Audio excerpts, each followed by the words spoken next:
విష్ణుమూర్తి దశావతారాల రహస్యం.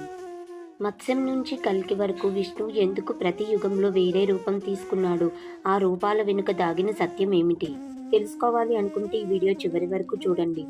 1. మత్స్యావతారం, మహాప్రళయం నుంచి వేదాలను కాపాడాడు. 2. కూర్మ అవతారం, క్షీరసాగర మదనంలో మంత్రపర్వతానికి ఆధారమిచ్చాడు. 3. వరాహ అవతారం, భూదేవిని రాక్షసుడు హిరణ్యాక్షుని నుంచి రక్షించాడు.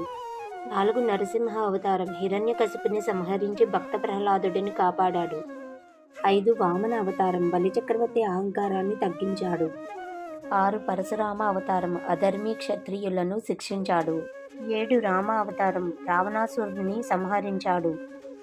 8. కృష్ణావతారం, కురుక్షేత్రంలో గీతోపదేశం ఇచ్చాడు. 9. బుద్ధావతారం, అహింస శాంతి సందేశం ఇచ్చాడు.